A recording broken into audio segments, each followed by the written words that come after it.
welcome to Squishy Vision, where I have forgotten to do anything that I should have done.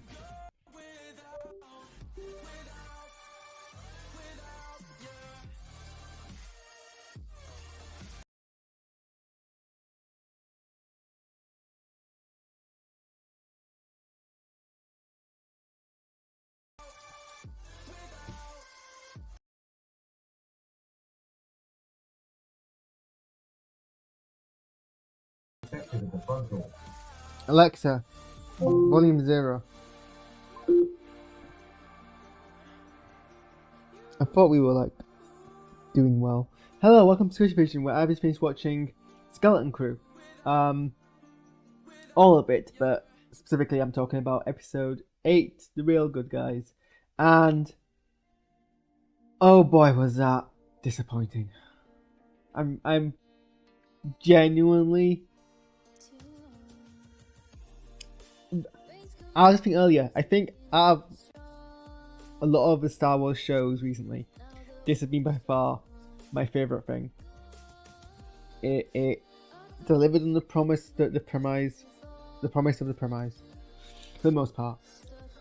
It was funny, it was adventurous, it made me feel joy, it was well acted, there was nuance, there was mystery but not too much complexities. It hit the beats it needed to hit, and it didn't overstretch itself, but it wasn't afraid of taking subversions. And then we got this episode, and don't get me wrong, it's not all terrible. I mean, the brilliant acting is still there, the visuals are still there, the heart is more or less still there. There were some okay twists, but it just fell flat. It was lackluster. Okay, let me talk about the one interesting thing first, because I don't want to forget later on and make it sound like I absolutely detest this episode. But also, even that I'm not sure. So I still think they've written Jod in a very clever way, or they've written Jod in a very not clever way, and it's that kind of horseshoe effect. So I'm not sure if they've got if there's stuff you can dig into there that makes it a clever portrayal, or if I'm just projecting out of hope, because there's inconsistency in Jod's character, and if that's designed inconsistency, doing designed inconsistency is very hard, and it could very well be designed that he's meant to be this really complex, inconsistent character. You know, this one who's throughout most of the series has kind of treaded the line between what his true agenda is, but really seems to generally, I mean, his lies weren't even that grotesque. He never said he was true to form, true to what he says. He never admitted to be a Jedi. He just let the children believe that they were. Pretty open, straightforward in the third episode that he was after the treasure, but because getting the treasure meant getting the kids home, it kind of matched each other's agendas. The fact that he was going to occupy the planet was a late stage reveal. The fact that he was willing to kill, I mean, the first people he kills that we see clearly is his mutinous first mate. There's implications that he might have hurt other people, but that's not clear. He was willing to let people die, but he didn't kill anyone. He seemed to care for the characters, if the children, if not someone being somewhat awkward around them, But then there was all this darkness. There was the fact that he was lying. There was the fact that he was willing to kill. There was the fact that he was willing to leave people behind. That he was very he cared a lot about his self-interest over other people. It was a mixture, and it was a mixture that made me feel like there was this character was there was some realism, there was some complexities. That it wasn't real people aren't one thing or another, and this character was that. And then the reveal, the kind of twist in the last episode where we see this objectively much more villainous portrayal was done well because of that build-up, and it kind of helped. Everyone on Twitter was like, "Oh, we've finally seen the true colors. We finally see what his character's like." And the character goes brutal. He kills Brutus. He threatens the children quite violently. There's a more darker look in his face. And then in this episode, so this is what's either interesting or bad writing, and I can't tell which one it is.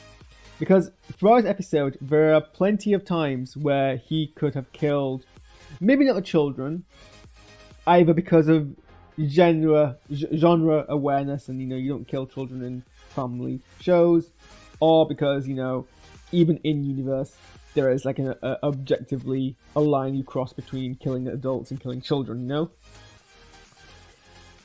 But there's plenty of opportunities where he could have easily killed any of the adults, and he didn't. In any of his show, I would say it was incompetence. He could have easily have shot them a whole bunch of times. He could have shot them in revenge at the end, even after they won. But he just threw his weapon away, and there were people on Twitter like his whole "I don't want to kill people" was actually genuine. But also earlier on, he tells the parents to make examples of anyone who do fight back, and I think there's only one way you can really interpret instructions of making examples of people. I mean, I suppose it could have done torture and pain and abuse, but you're leaving it too open-ended where you're kind of culpable. So it's kind of really like unclear what Jod's whole deal is. In a way which would be interesting, but the fact is, for it to be interesting, it kind of needs to land. You can't float in ambiguity perpetually, and especially now this show is a single limited series, so I have to assume everything that we have seen is everything we're going to get. There's no momentum established for a second series. If we did it, it'd be telling a second story. Like, people are always like, oh, maybe the mysteries are hooks for second season. There's a difference between a plot hook for a second season and a cliffhanger. I'm pulling a random shot in my head. No reason why, just random shot off my head. How to Get Away with Murder. No spoilers here. How to Get Away with Murder. Well, story layout spoilers, but not actually plot points. Ends in a cliffhanger. And it ends in a cliffhanger in such a way that the story is kind of unfulfilled. It's not finished. You're not meant to watch the first. It goes straight into series 2. That's not to say, obviously, when you're writing TV, you don't have self-contained stories. Every episode should be a self-contained story. Every episode is a beginning, middle, end. But then you can also make your entire season a beginning, middle, end, and then your entire show a beginning, middle, end. Every part of a narrative has to have that 3-act structure, or 4-act, 5-act structure, whichever act structure you subscribe to. But yeah, that's a show that has a continuous narrative. We're not, people still are growing in the second season. This show, both because I know it was how it was designed, but also because of the way it's been written, the way it's been shown, is a self-contained story. If we do it at season 2, it's a different story. Even if it narratively continues, it's a different story. People need to realize the difference between the two things. And we don't get in this story why Jod is actually the way they are.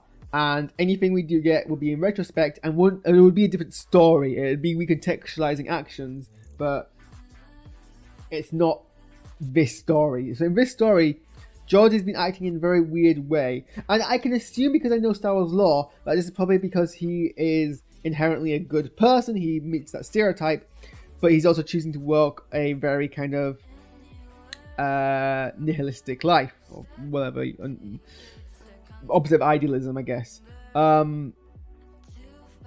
Realism? I don't know.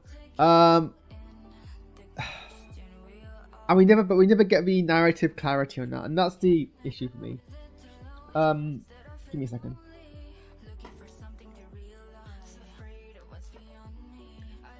Everything else in the episode, apart from the acting, which I still loved, everyone did such a good job.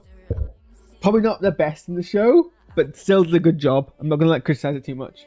I don't want to be I need to give the show its due, but everything else fell flat. It's hard to do tension in a show when things go consistently right for the characters. The problem is that it didn't escalate. We got given quite a high stakes situation at the end of the last. Even the cliffhanger, it makes sense in universe for Jod to pull out his lightsaber and ignite it to remind the kids of his threat, whilst all the while knowing that he was simply going to use it to convince the parents that he was the emissary. He wasn't going to like reveal himself. But realistically, that cliffhanger was meant to leave us with the feeling that he was about to go and slaughter the parents. So in a way, it's a cop out because it doesn't resolve the situation. It's a red herring cop out, and that that's not a bad thing all the time, but it kind of gives you that perspective on the rest of the episode. There wasn't any people at risk. Were the civilians who were basically background characters who we don't, narratively care about. They're just set dressing, who were being threatened by the pirates. The real actual drama was for the kids, and even like the planets went like. Even if I approach this show from the perspective as Goonies in space, there's not that kind of height of adventure. They just kind of, for the most part, they go around their plan unheeded, unimpeded rather, not unheeded, and it just kind of felt like, I'm trying to put a point here. There wasn't really that kind of like, I wasn't cheering them along because they weren't really like. They're all that, like, Wim's arc is about being a hero, and fair. Wim's kind of had his like hero point before. Fern's had her hero point before. KB's had her hero point before. Neil's had his hero point before. They've already all established themselves as having pushed themselves and grown as characters. So that moment isn't really left this episode. They're kind of doing stuff which really isn't actually a build upon of what they've done before, and that's kind of why it falls flat. It's not a bad episode. It's just not the best episode of the season. And to a degree, you need to, if you're not ending your show on a high, when it's such a great show, you leave people feeling flat. And that's basically what happened. Like, if this was like the middle episode, I'd be excited. If it was earlier on, even like near towards the end, fine. But this is what we ended on, and it kind of felt like, is this it? Where's the sparkle? Where's the pizzazz? Where's the twist? I mean, you don't really need a twist, but like, where is the sense of we were building up to something. What were we building up to? Everyone, and no one really seemed like that.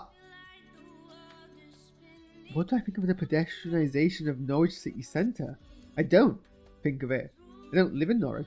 I didn't even know they were doing it. I mean, pedestrianisation as a whole. I don't know, I'm kind of split on the whole idea. I mean, we didn't introduce things to me. Like, I don't know. Really random question. Yeah, what was I saying? Why did I let that derail me? I should have finished my point. Yeah, it was just really lackluster. And it felt like they were grasping what they were writing very well for the most part. Which is why it's even more like, why you drop the ball here? So, yeah, as a whole, as a show, almost one of my favorites. They just didn't stick the landing. So, like, there was always build up that maybe Jod. I mean, it would have been equally bad if Jod turned out to be secretly good all along, unless they did it in a very, very clever way. But they seemed to, it would. I think what the best twist to the show would have been was actually good guys don't exist. That was where I was expecting it to go at one point, because Star Wars is already using the New Republic to criticize bureaucracy and like, oh, you didn't learn anything from what caused the rise of fascism. You're doing the same steps again. That's literally what the New Republic is meant to be. So the New Republic aren't good. They are a symptom of complacency. And if Jod kind of led into that, or if what we saw, like, if the New Republic came to the planet and immediately took control in a way which was equally oppressive, that would have been interesting. And that would have been interesting for Wim's character, who is keen on this belief that there are heroes. And then his hero figure of a Jedi, that's now been pulled under his feet. No one's corrected him about the fact that they were traitors was propaganda. So for all he knows, that's true. But now he's switched his kind of hero worship from the Jedi to X-Wing pilots. And that's been like a Chekhov's gun threaded throughout previous episodes. So then if we reveal that these soldiers of a new governing state were as equally controlling and challenging to people's ways of life, that would have been interesting. That's where they should have gone, I think, and they didn't. And it kind of, I was like, well, so yeah, that's my opinion on Skeleton Crew on the finale. We're doing so well, and yeah, I should go to bed because I gotta get to work. I got to go get to be work in like 6 hours. Well, I gotta get up to go to work in 6 hours, 5-6 hours. And I'm exhausted because I barely slept last night. And I just did cycling for 40 minutes after doing martial arts for 1.5 hours, after cycling for another half an hour, after being work for too many hours. Basically, I should not be here. So, thanks for tuning in. By not here, I mean doing a stream. Not that I should be dead. Although, get out of my house.